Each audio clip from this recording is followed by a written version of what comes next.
This is not the first assertion that Jesus was married. A fragment of an ancient Egyptian papyrus known as the Gospel of Jesus' Wife was unveiled in 2012, containing the phrase, "Jesus said to them, 'my wife,' although the document was written centuries after Jesus died.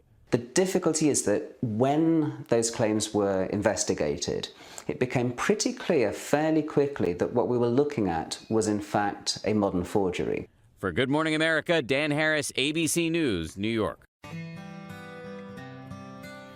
Hello everyone, it's Mark Goodacre here. Welcome to the NT Pod, the podcast all about the New Testament and Christian origins. It's episode 88, and today we're asking, is the Gospel of Jesus' Wife a forgery?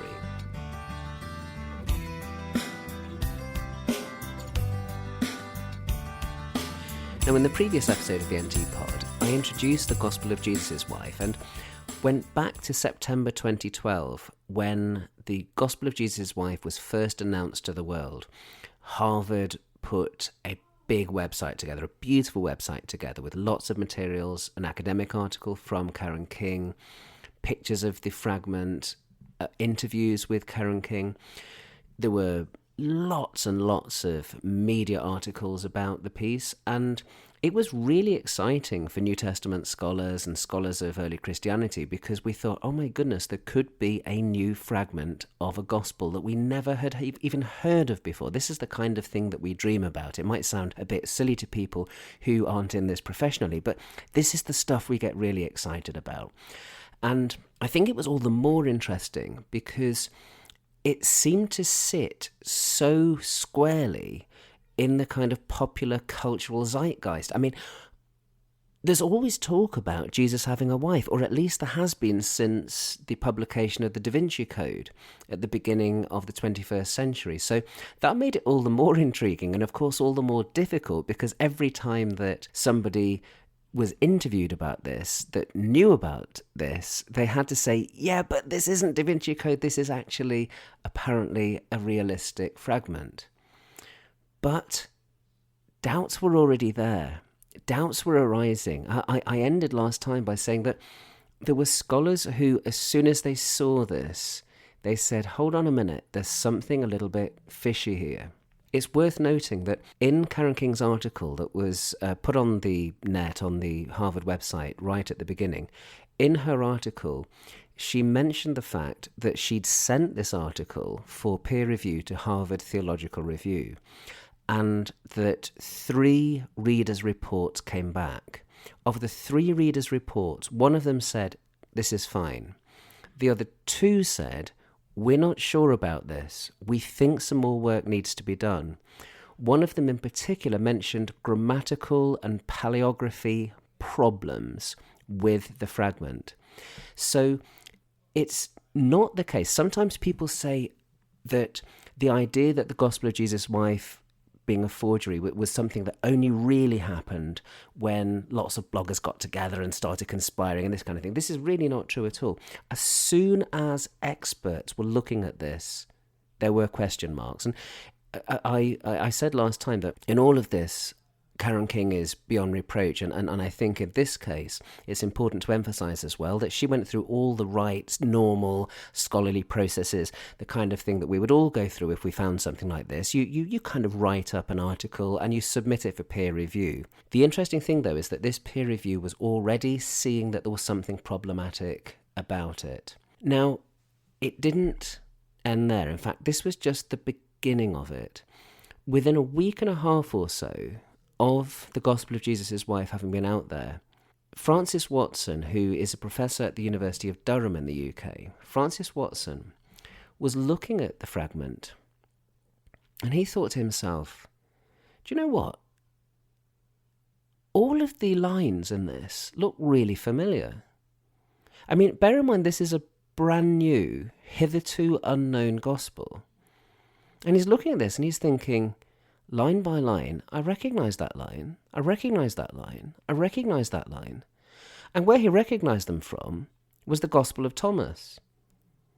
The whole of the Gospel of Jesus' Wife fragment appeared to be made up of lines extracted from different parts of the Gospel of Thomas. And we're not just talking about parallel thoughts, parallel, paraphrased ideas. You have that all the time in antiquity. You're talking about specific lines that are directly paralleled between the Gospel of Thomas and the Gospel of Jesus' wife. So Francis Watson began to think, could it be that the Gospel of Jesus' wife is some kind of forgery where a forger has extracted certain lines from the Gospel of Thomas to create a new gospel? Well, when you're making those, when you've got those sort of thoughts, one of the things you have to do is you have to ask yourself, is there anything more than just literary parallels? Because of course there are tons of literary parallels between, say, the synoptic gospels, Matthew, Mark and Luke. Any regular listeners to the NT pod know I go on about that all the time. There are lots and lots of literary parallels between Luke and Mark and Matthew and Mark and Luke and Matthew and so on. This isn't like that though. Francis Watson said, there's something more. It's not just an ancient work, using an ancient work. What's interesting is that there are parallels specifically to the textual witnesses that we have of the Gospel of Thomas. Well, I say textual witnesses, I should make it even more precise. Although there are 3 Greek fragments of the Gospel of Thomas, there is one complete Coptic text of the Gospel of Thomas. Just one. It was found at Nag Hammadi in 1945. And the first line of the Gospel of Jesus' wife doesn't just parallel a piece of the Gospel of Thomas in general, it parallels the specific way that the Gospel of Thomas is configured in that Nag Hammadi text. The Gospel of Jesus' wife, first line, ends a line at precisely the same point that the Gospel of Thomas ends a line. And bear in mind that you're talking about in the middle of a word. This is really striking stuff. When I became aware that Professor Watson was doing this kind of work, I said to him, is there any chance that I could get the scoop on this and publish it in my blog? He was going to publish it on his University of Durham website as well. And he said, of course, he'd be delighted. So on the 21st of September, I published Francis Watson's article and argued every line there is from the Gospel of Thomas. In fact, initially, this is a footnote. Francis Watson had missed the fact that one of the lines is from the Gospel of Thomas. Originally, he thought it was like 5 out of 6, 6 out of 7, but actually there was another line that turned out to be from Thomas. But if you want to get into the weeds, you can go back and look at this stuff from the time. Now, I put the article on my blog, and actually it caused quite an interesting stir. Lots of people began reading it. There was an article in The Guardian in the UK about Francis Watson's article. And bear in mind, this is only a week and a half or so after the initial big media blitz about this. What people tended to say at the time, they said, well, perhaps it's just that the Gospel of Jesus' wife in antiquity knew the Gospel of Thomas. And I would respond, but the thing is, it isn't that we're looking at parallel literary works, as I said. It's that the similarities are with the specific texts. Meanwhile, an independent scholar named Andrew Bernhard took a look at Watson's analysis, and he found it very persuasive, but he has an inquiring mind, Andrew Bernhard, and he said, could it be that a forger copied not just from a printed text of the Gospel of Thomas, but from an internet version of the Gospel of Thomas? Now, it might sound like a ridiculous question because, I mean, what's the difference between an internet version and something else? Well, I'll explain. There's been on the internet since 2002 a really great web resource by a guy called Michael Grondin, a friend of mine as it happens. We met each other at one of the conferences some years ago, and we've been in touch throughout the years.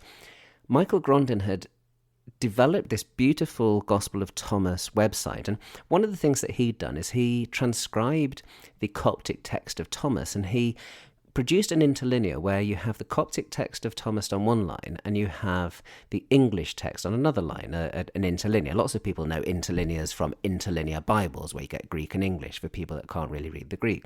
So what happens is this Coptic interlinear was on the internet. Andrew Bernhard said, I wonder if a forger has used that Coptic interlinear. I remember finding the question at the time kind of deliciously naughty because I didn't think anybody would be that stupid. But it was intriguing enough to be worth exploring. And so I started looking at this as well. And One day I was sitting in a pub here in Wake County, North Carolina, and I was chatting to Andrew on my laptop. I sometimes take the laptop down to the pub, especially if my wife's out of town. I was sort of chatting to Andrew, and he told me that he'd found a really interesting correlation between the Grondin interlinear, this interlinear of the Gospel of Thomas, and the Gospel of Jesus' wife. Because one of the features that was always thought to be really strange about the Gospel of Jesus' wife is that on the first line, there was a letter apparently missing. The letter mu, the Coptic letter mu, just like the Greek letter mu. And it's a little difficult to explain, but suffice it to say that it's the direct object marker, and it was missing. And when that reviewer, that third anonymous reviewer, had been looking at Karen King's article, and he said there are grammatical problems there, that's the kind of thing he was talking about. Why was the direct object marker missing? It was really strange. But here's what Andrew Bernhard does. He looks at Grondin's interlinear, and he finds that when Michael Grondin made the interlinear, he accidentally missed off that mu in the line that the Gospel of Jesus' wife seems to be copying from. In other words, it really began to look like a modern forger was working on the basis of an internet interlinear of the Gospel of Thomas. He was copying lines out of the Gospel of Thomas with the help of this interlinear, because it had the English translation, so it made it a bit more easy. And not realizing that there was a typo there, he goes and copies that into the text. I just thought, this is amazing. I remember with some joy actually sharing it on my blog. And when I say some joy, I know that this is kind of awful, and in all sorts of ways it's terrible, but there's still something intriguing about that skeptical discovery of things not being the way that they might have seemed to be. Now, Andrew Bernhard continued to look at the Grondin interlinear, and he found that there were several other points where it appeared really likely that a forger, in composing the Gospel of Jesus' wife, was pulling things from that interlinear. I became 100% convinced that Andrew was right, and that the Gospel of Jesus' wife was a forgery done by means of copying stuff off the internet. Now, I must admit that when this all happened, I rather naively thought that because people could see the smoking gun, or because people would be able to see the evidence, I thought they would go, oh my goodness, and do facepalm and go, oh, of course. But to my surprise, people didn't. Lots of people did accept it. They saw the value in Francis Watson's analysis. They saw the value in Andrew Bernhard's analysis. And I should add as well that there were many other people who were pointing out other problems. And if this podcast was going on for even longer, I would actually list off some of the other great people who were involved in this. But just for simplicity's sake, I want to focus on those two key people. But even though lots of us were convinced, others weren't. And for a while, the whole story just went quiet and nothing much happened. And we have to fast forward at this point all the way to April 2014, when Harvard Theological Review published an entire issue of their journal arguing that, in fact, the Gospel of Jesus' wife was not a forgery. It was genuine. So people like me that were quite convinced that it was copied from the internet found this, shall we say, a bit surprising, a bit disappointing. Perhaps the clearest thing that had come through in the new Harvard Theological Review issue is that they had had the papyrus carbon dated, and it carbon dated to the 8th century. Now, to an extent, that's disappointing to those that thought it was really ancient, because 8th century is kind of too late, because the handwriting on it seems to be 4th century or 5th century, not 8th century. And it's always strange if you've got a 4th century hand writing on an 8th century piece of papyrus. So that seemed odd. But Harvard felt that the carbon dating was sufficient to claim on its website very clearly that carbon dating, scientific testing had proved it was ancient. And they did a bunch of tests on the ink as well, in which they argued that there are no signs of modern pigmentation in the ink. So the argument was made that scientific testing proved it to be authentic, or at the very least, they felt that it meant that they should push ahead with the journal piece. So in 2014, Harvard Theological Review comes out, argues for authenticity, and people like me kept getting asked, oh, do you feel stupid now? And I generally used to say, well, no, I still think it's a forgery, I must admit. I was still convinced by Watson's analysis, Bernhard's analysis, and others. Meanwhile, the Smithsonian Channel documentary, which had been filmed back in 2012, was finally shown on TV. I played a little clip from it before the intro of the last episode of the NT Pod, and I'll play a little bit more at the outro of today's episode. But that finally went on TV. So the Smithsonian documentary was broadcast, and you might have thought that that was it, that would settle the question. But here's the thing that happened. When Harvard put all of these new materials in association with Harvard Theological Review online, they also put online some materials that we hadn't seen before. And the analysis of those materials helped to prove that the Gospel of Jesus' Wife was a forgery. It took a bit longer for that to be proved, and I'm going to be talking about that in the next episode of the NT Pod. Well, thanks very much for listening to the latest episode of the NT Pod. Hope you're all coping okay with the current crisis, and a special hello to my non-canonical Gospels class. You can find me on the web at podacre.blogspot.com, follow me on Twitter at goodacre, look on Facebook for NT Pod. I'll see you again next time. Bye-bye.